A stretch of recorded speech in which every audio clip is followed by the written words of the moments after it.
Hello and welcome back to another episode. We have a great show today. We're going to talk new construction and luxury construction, and I'm going to ask a lot of questions about the market today. I know this gentleman's in the Florida and the Miami market, which I think is still pretty hot compared to most of the other parts of the world that are cooling down. A lot of people are moving to Florida. So it'll be interesting to hear the story of the journey, starting out building, cookie cutter single family homes and then realizing there's bigger spreads and doing luxury. So I think this is an interesting topic where you can build one house versus build 5 or 6 houses and make the same profit margins.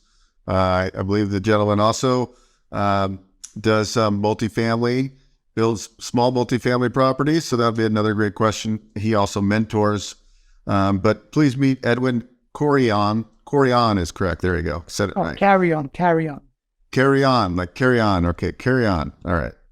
He is a self-made millionaire, family-oriented investor, and mentor with over 20 years of experience in various industries. He founded several multi-million-dollar companies and authored 9 secrets for a successful life and business. Edwin guides people to achieve success without compromising their values or family life.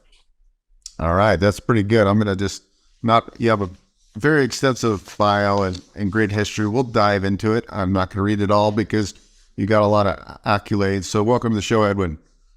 Hey, Bill, thank you for having me here. And to everyone listening, good morning, good afternoon, good evening. And thank you for that amazing intro. But let me just, if it's okay with you, I just need to correct one little part about the intro. Sure. The one thing that I need to correct is the self-made part. And by no means, no way am I self-made. Where I am, and I call myself a God-made millionaire because I give grace to my God for all the blessings in my life. And also, I give grace to all the people, all my employees, my team, the people that have helped me get to where I am. So I will never, ever call myself a self-made millionaire. All right. That's great. Well, I'm glad I made that mistake. So you fixed it. Because that's actually a good way of looking at it, right? Like most people that say they're self-made, really, nobody's really self-made. They've all built from learning from others, from sharing information. And that was a very good point. And I'm glad I said it wrong, just to kind of stress that point. Like if you really look at it, I never thought about it that way until you said something. It's very true. Everybody out there that says, hey, I'm a self. Now you could be somebody that came from nothing, and through your journeys of life, there's been a lot of people and higher spirits that have helped you along the way. So thank you for pointing that out, Edwin. My pleasure. And that's the point of you having a podcast like this, that you bring different people from different backgrounds, different experiences, so everyone learns something new, right? And I think the most important thing is that if I'm able to share one little golden nugget here in your program and somebody takes that and helps them out of their life and their business, you succeeded with your purpose of you having this podcast. And I succeeded with my purpose of being on the podcast. You are so right. Like I love interviewing people because, Edwin, we just met, right? And so who knows, maybe I'll build a house with Edwin at some point or whatever, right? Or he's going to share some nuggets. That's why I know you have a podcast as well. I believe it's called My First Investment Property Podcast. Is that accurate? Yes, that is correct. Yeah. And that podcast is to help newer investors. And you is it true you interview kind of people on their first experience with real estate, and they walk you through and like what mistakes they made? Can you kind of spell that out? What the podcast is about? Yeah, the podcast was started for the fact of interviewing like more seasoned investors and new investors into stories about their first investment property. And what happens is that we all get into podcasts, and when I say we all, because I'm including myself, and a lot of the hosts, they ask all about the success. But it's always going back to the beginning, what was the first experience and what made us get through that first experience? And, sharing on the real estate side, my first investment property is like talking about what was your first experience with your first investment property, what did you go through? And then it makes you realize that we all share the same problems, we all go through the same struggles. And the most important thing is, how do we overcome those struggles? That's so true. I was just at a conference. So it's not a conference, it's a mastermind group. And all these guys in this group are fairly successful. And everybody at the end of the day, my takeaway is even these people that are extremely wealthy, everybody has some sort of issue or problem. And if you've been in real estate for long enough, I can tell you what, if somebody says they've never lost a penny on a deal, they're lying to you. Because people that have been around during the 2007, 8, 9 era, right?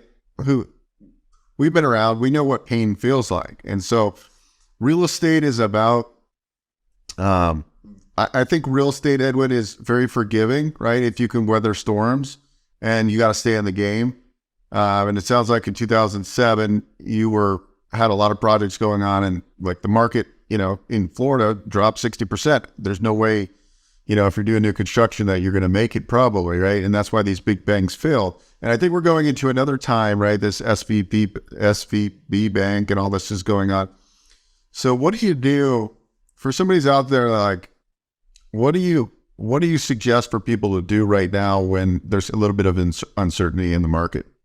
Okay, one of the biggest things that I talk about, and again, going back into what you just mentioned a minute ago, we all weathered the storm in 2007, right? A lot of people went bankrupt. I especially went bankrupt. And the biggest lesson that I took from that was that whatever I do moving forward, my business has to be recession-proof. So as we're entering into this uncertain moments, uncertain cycles in life, where things are changing, banks are going out of business, it's crazy moments that are happening. It's like, we have to make sure we look, instead of looking to the growth for a minute, stop for a second and analyze our business. Is my business recession-proof? Am I going to be able to survive if the market drops 60%? And it doesn't matter if you're not in real estate. Whatever type of business you're in, can you storm the weather if your revenue drops 60%? Are you going to be able to fulfill your obligations? Are you going to be able to pay your bills? Are you going to be able to make your car payment? Do you have enough assets and enough cash flow coming in to sustain the same lifestyle, or do you have to buckle down on your lifestyle, but in order not to lose a lot? And the most important thing that when we look at all these things is, if the recession comes through, how am I going to take advantage of this moment and increase my wealth? Because a lot of people make a lot of money during a recession, and that's pretty much where a lot of wealth gets transferred during recessions, during difficult times like this. And I could tell you that I was blessed enough that not only did I go bankrupt during the recession, but I also made millions of dollars during a recession, and I increased my wealth during a recession. I was able to get back on top during a recession. Awesome. So, yeah, I mean, I think so I was listening to another podcast that you were on, and you were talking about rehabbing versus doing ground up construction. And first, for the people that are going to watch us in the future, and they're, maybe they've done some flips, they're done fairly well, but they want to get into new development, they want to get into new construction. I do financing for a living. I'm also a real estate investor, but I finance a lot of construction projects and all sorts of stuff. So I see a lot of people. What I do like, and I took note of what you said on this podcast, is like, what I like about the land and the development and play, and granted, I haven't built anything from the ground up. I've done a lot of rehabs. But what I like about it is I could buy a piece of dirt, I can entitle it, I can create a ton of value in that entitled piece of property. Then I can go and get a bank loan for 100%. And that's exactly what you said. And I agree 100%. So walk us through, like, if you were to start today with, let's say, not a lot of construction experience, how would you build this development team? Okay. So we're talking about real estate right now, but again, it ties into business. People ask me, like, Edwin, how do you go from industry to industry to industry? Because I own different companies in different industries, and I was able to successfully scale different industries, right? Not knowing anything about that industry. Like, I own a transportation company, and I got into that company. I didn't know about transportation. I got into the gold buying business, whereas I was able to recoup my wealth, not knowing anything about the industry. So when you ask that question, it's like, if you don't know anything about the real estate development, how were you able to grow that, right? And the first thing I do is that I find what I call a technical partner. That technical partner is going to be the one that knows everything about development or everything about construction. So it could guide me through that things because I know what my value is, and my value, or what my superpower, like I call it, is building and scaling companies. So if you bring me into your business right now, into the mortgage industry, I might not know much about it, but I know how to scale a company, and I could help you scale that business, and I will learn along the way more about the business. So the same thing for real estate development. How do you get started in real estate development? It's hiring the right person or hiring a mentor that could help you through that, or finding the right business partner that knows about development or maybe knows about construction. And then you could put your other expertise in real estate to be able to get into the development side. I like that. I like how you said that. So let's kind of talk about like what your business looks like today. I know you have a mentorship, but the gold business, what appealed to you about the gold business? I'm curious on that. I mean, obviously it's gold and it's precious commodity, but how do you make money in gold? Okay, so number one, you asked what appealed to me about the gold business. The most thing that appealed to me about the gold business, that it was a win-win-win type of business, right? And when we're young, all we care is how we win, right? How do we make money? How am I going to make money? As you get older, you tend to see, what purpose can I serve? What value do I give to people? And the gold business appealed to me a lot because we were doing a recession, people were hurting. People needed money. And the first win was that by me buying the precious metals from people, I was helping them with the need that they had, which is during a recession, they were hurting, they needed money. So I was providing them money on something that they thought it wasn't valuable enough. So that was the first win. The second win was that all those precious metals that were purchased, we will melt them down and we'll recycle to create new jewelry. So we were helping the environment. But the third win was that while I was doing those two things, I was making money for myself. So that was a win for me. So it was a win-win-win type of business. So when I started looking at businesses or creating a business, I figured out, what purpose does it serve and who is it helping? And you start looking at things that way, the business become more prosperous. And I noticed that when I started implementing that into every business that I create, just business starts to take off and they scale super fast because of that.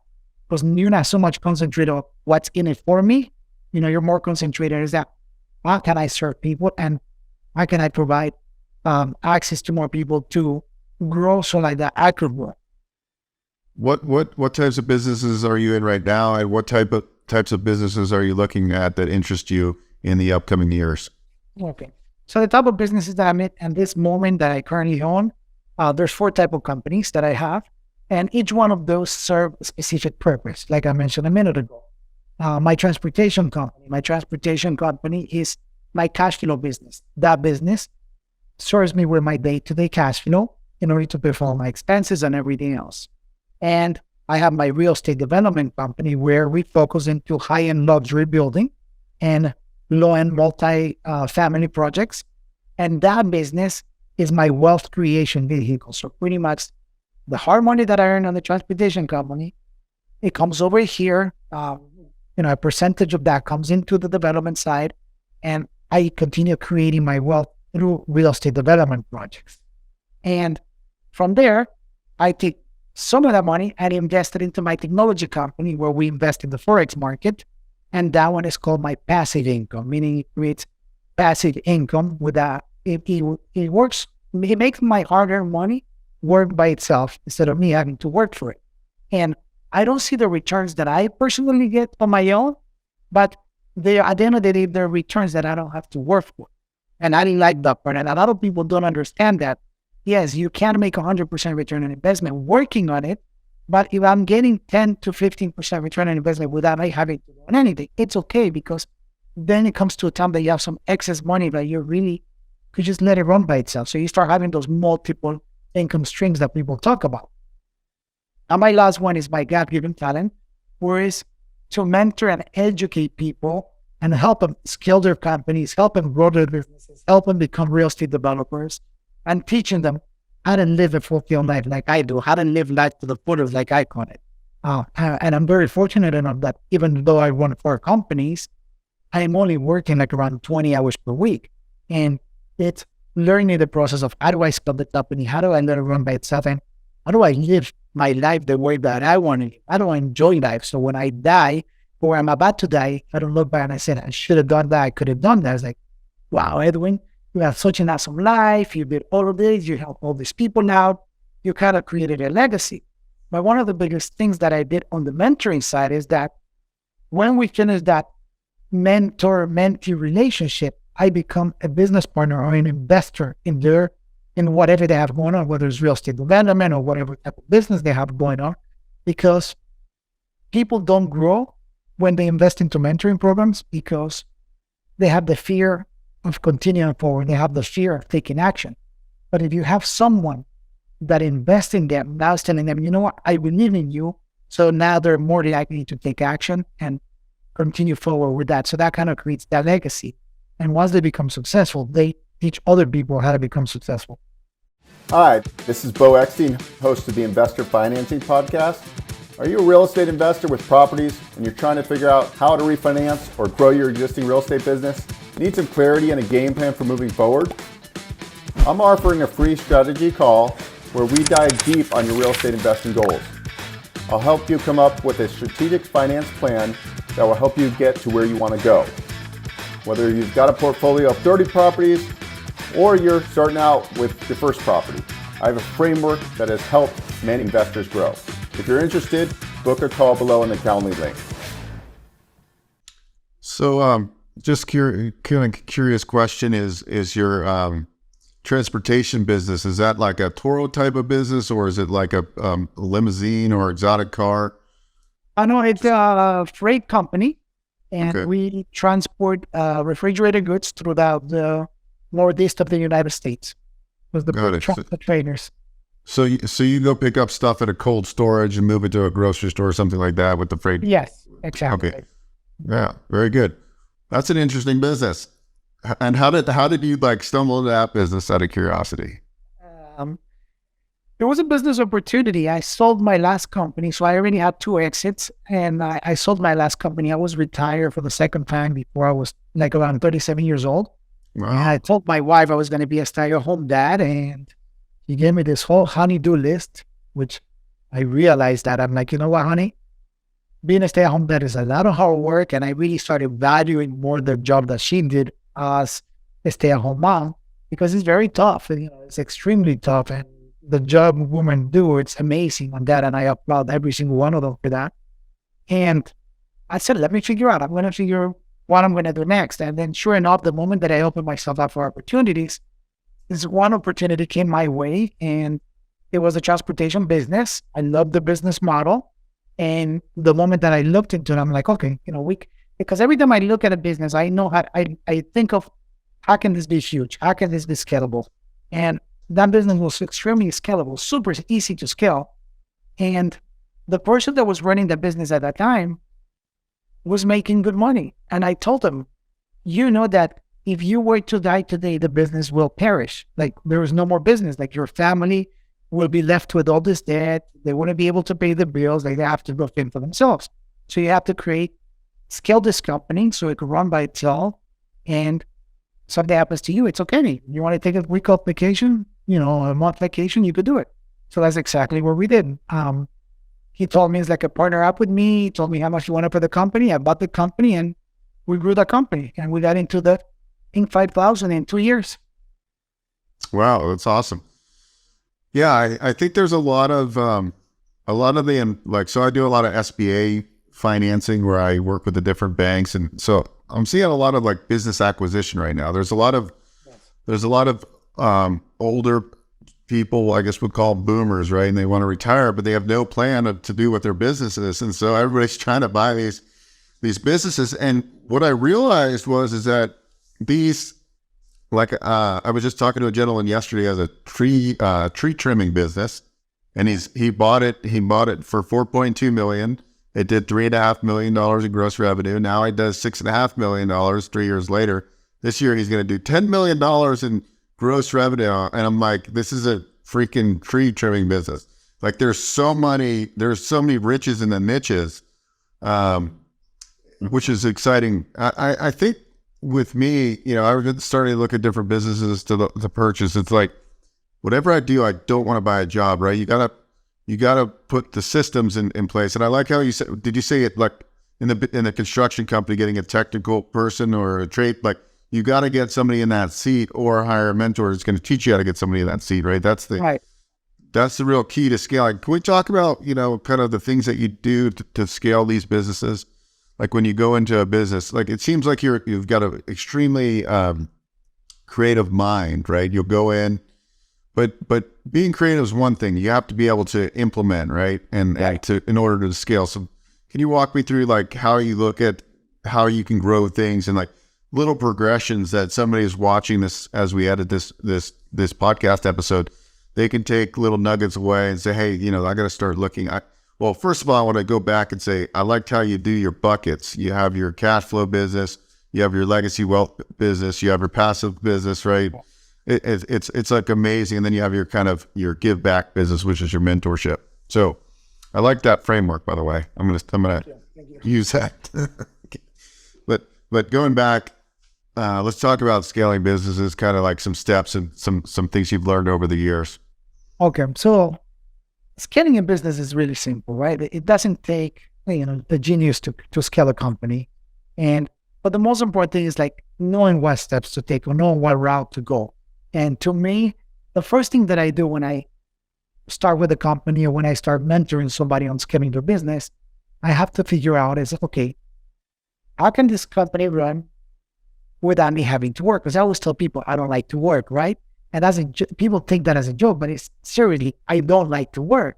So if I don't like to work, but I do like to make money because I like to have my nice cars, I like to have my yachts, I like to have those expensive, eat at expensive restaurants, I like to travel all the time. So if you don't work, then you can't have that. But it's not true. If you don't make money, you cannot have that. So you have to figure out, okay, how can I make my business not rely on me so much? And that's what I figure out. So whenever I start a new business, I'm like, what do I need to do so I don't have to work in this business? And that's when it starts implementing, like you said a minute ago, start implementing the systems and processes into place. And you know that a tree cannot grow unless the roots are strong. So the first thing, we always start with the basics, starts with the very basics, which is the roots. And believe it or not, 99% of entrepreneurs that start a business, they don't have the roots that they need to have. And that's why they don't grow. And it starts with something simple as having a business plan. 99% of entrepreneurs do not have a business plan. And it goes back into the quote that I love the most. If you don't know where you're going, you will eventually get there, right? Because if you don't have a business plan, you do not know where you want to go. You know that you want to grow a business, that you want to make money. And that's a start. You don't have like an exact idea where you want to go. So it starts with the business plan. And then from there on, starts with the cash flow sheet. Putting your numbers, knowing your numbers in place, and forecasting them. So I always call that entering the address into the GPS. And the example that I put to people is that if I were to invite you to come to my house, you'll say, awesome, I'll be in your house in a little bit. And I ask you, and how long are you going to be in my house? If I don't give you my address, if I don't give you my business plan, you have no idea when you're going to get to my house, right? But the moment that I give you my address, which is compared to the cash flow sheet, and you put that into your GPS, which the GPS is the cash flow, the GPS is going to tell you exactly when you're going to get to my house. And you can tell me, Edwin, I'll be in your house in 2 days, in 3 hours, and 25 minutes. And that's the same thing with having the cash flow sheet. It's going to tell you exactly the milestones, when you're going to need more money, when you're going to need less money to be able to put that growth into your business. When you hit a certain milestone, now I'm able to add another trunk to my business. I'm able to add more employees to my business. I'm able to go out and buy another company to continue growing. Or this is the moment that I need because I want to grow by this time. I need to go out and raise capital to add to my business in order to continue my projected growth. And those are basic things that 99% of entrepreneurs don't have. And I know that because every time that I do a speaking event and I'm in front of 300, 500 entrepreneurs, when I ask, if you have a business plan, stand up. You only see a few of them standing up. And then when I ask the ones that are standing, I'm like, if you have a cash flow sheet, sit down. Everybody sits down. So I was like, wow, like something simple as that, you do not have it. And that's when we start. But then goes into implementing, like we talked a minute ago, systems in place. What are the systems? What are the things that I don't like to do? I don't like to work. Okay, so if I don't like to work, okay, I need somebody to do accounting for me. I need somebody to do payroll for me. I need somebody to do the operations for me. I need somebody to do maintenance for me. I need somebody to do all these things for me. So now I start figuring out who do I hire and putting SOPs into place, standard operating procedures of how I do things. So one example goes, hey, if I do my accounting every single day, and the first thing that I do in my accounting, enter the expenses, and then I enter the money that comes in, that's how I'm going to train my employee to do things. Because when I go check, I'm easily able to find mistakes because they're doing things the way that I do it. And I give them steps. Step 1, open the system. Step 2, enter expenses. And step 3, enter income. If there's a mistake in the process, it's because they skipped one step. It's very simple. Thank you. Now another kind of question I have for you. Where do you think, just like with the world as it's going, what excites you right now as far as the future for like where you're heading with your business? What are kind of like some sectors or some things that are interesting, getting you really interested that you might not be involved in today with? One of the biggest one is technology. And at the beginning, I thought I had to go into like the technology sector 100%, right? But one of the things that I'm noticing nowadays is adding technology to current businesses to make them more effective, to make them more productive, and to make them more scalable and more sellable. Because we always talk about exiting, right? The company, exiting the business. And for example, and I'll just use as an example, I'm not saying that you're doing it, but I'll put an example, in a mortgage business. Mortgage business is all about face-to-face with the client, meeting with the client, working with the client. So figuring out, okay, what technology can I bring into my business so it doesn't rely as much on me, but now when I'm going to sell it, it's looked at more because it has a technology and a technology platform in the business versus of a face-to-face interaction, one-on-one interaction.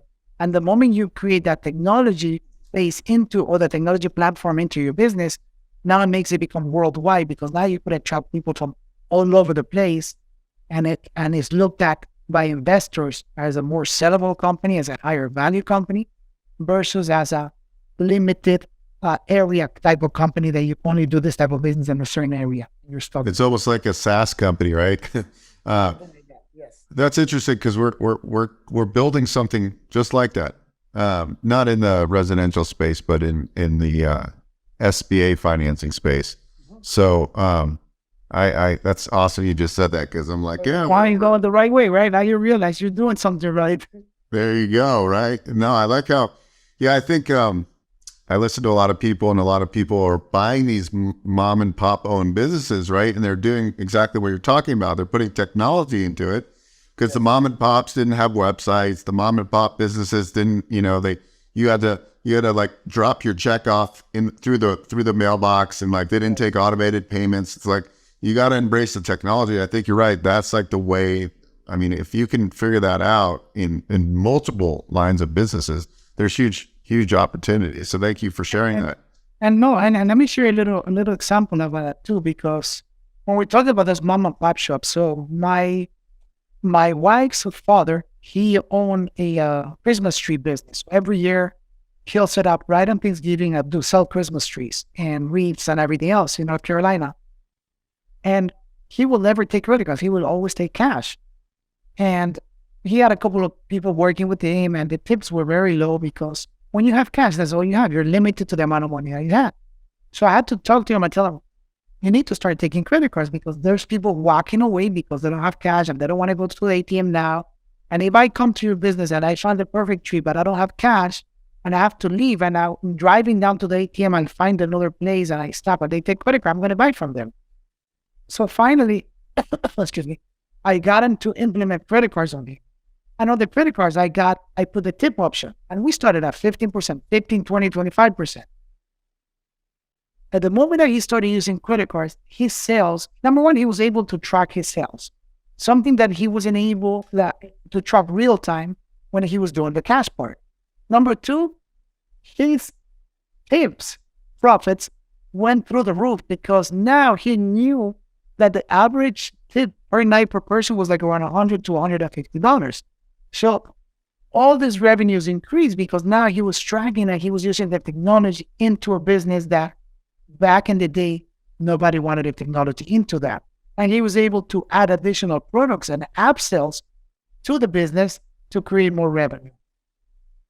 Yeah, that's amazing, right? Just like to us, it seems like, hey, why wouldn't you do that? But there's the old school kind of mindset, right? And there's nothing. I mean, I think there's some really good lessons learned from kind of that old school mentality, but I also think that you got to kind of mesh them together. I think the new age people, like, they want things so quick that at the end of the day, like, you didn't become successful overnight. You have years of thinking and building and making mistakes and building upon that. It's not like, I think that the young generation thinks they're going to just make money overnight, which, sometimes you can with these like online businesses, but the majority of people won't. It's like that picture of the iceberg. You only see the top of it piercing out, but you got to put in the work. And I think that's also very important, and not to get discouraged. I mean, like, if you did your first real estate flip and you lost money on it and you stopped, well, the next deal you could have made 6 figures on if you would have kept going. So how do you mentor some of these newer real estate investors that, like, they come to you and they might not, they're kind of down and out and like trying to get their mindset straight. Like, how do you work with those type of people? We start with the mindset. Mindset is so powerful that I always tell, 80% of success comes from your mindset. Like, you have to be mindset ready. You cannot be looking, say, I want to be a millionaire, but have a poor people's mentality. You can't have $100,000 mentality if you want to make $1 million. You can't make $10 million if you have $1 million mentality. Just, I don't increase my mentality. I'm not afraid of spending the money that I need to spend. Like, if I want to make money, I need to know how to buy the right assets, right? If I want to create wealth. So it's changing my mindset. And for example, when I started understanding that watches is a good asset class to park my money on and create good conversations and good networking, like before, I would never spend a couple of $100,000 on a watch. Nowadays, I have no problem with spending that much money on a watch. Why? Because I understand that that's an asset and that creates business. So it's all about the mindset. It's not about learning the technical aspect, because learning the technical aspect, I have no idea of how to tell really good of if a watch is real or not. But I know about that is an asset and increases in value over time. And that's where there's other experts. When I talk about technical partners, there are technical partners that could figure that part out for me. I just need to have my mindset ready to be able to invest that amount of money to continue growing. So we work, as far as scaling companies, we work on the mindset a lot. Mindset is a huge part of that. But then the rest goes back into the basics. Let's start from the basics. Let's figure out, where did you lose money and why did you lose money and why did you get out of that? And how do we make sure we don't repeat the same mistakes? And a lot of people don't grow in business because they're always constantly going through the cycle of making the same mistakes over and over again.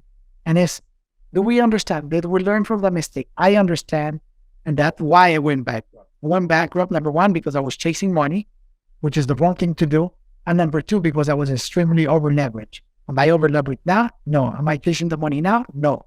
That's why I've been able to become so successful, because of those things. Understanding what our mistakes were. Very good. Yeah, that's powerful.